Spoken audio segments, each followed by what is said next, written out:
Dans cette vidéo, je vais expliquer le fonctionnement de ma voiture, la vitesse et aussi les améliorations que je pourrais lui faire pour qu'elle aille plus vite. C'est le fonctionnement. Donc dans le fonctionnement, il y a deux circuits. Il y a un circuit mécanique et un circuit électrique. Donc pour commencer, voici le circuit électrique. Dans le circuit, il y a un interrupteur unidirectionnel unipolaire. Ça lui permet d'ouvrir et de fermer le circuit. Ensuite, il y a le moteur. Ensuite, il y a la pile qui fournit l'énergie au circuit électrique. L'électricité est amenée au moteur. Le moteur est connecté à une roue dentée.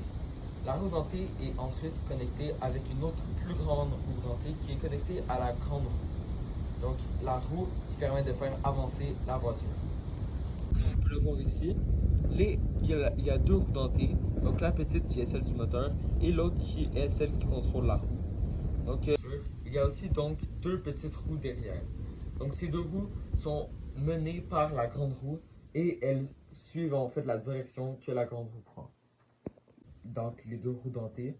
Donc la petite roue avance grâce au moteur et ensuite la grande roue tourne dans le sens inverse et ce qui fait tourner la grande roue, ce qui permet ainsi aux deux petites roues derrière d'avancer et donc la voiture de fonctionner.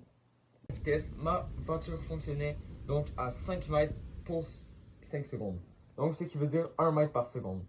Et ce qui aussi veut dire 60 mètres par minute. Des améliorations que je pourrais faire à ma voiture. Donc, je pourrais améliorer ma voiture en sablant mieux les roues, en sablant aussi mieux les bâtons qui relient les roues aux extrémités de la voiture, et aussi en s'assurant qu'elles sont symétriques. Donc effectivement, mes roues n'étaient pas symétriques, ce qui les faisait, n'étaient pas symétriques une à l'autre, ce qui les faisait tourner de bord. La voiture prenait donc le côté, ce qui la ralentissait, car une ligne droite est toujours plus vite qu'une diagonale.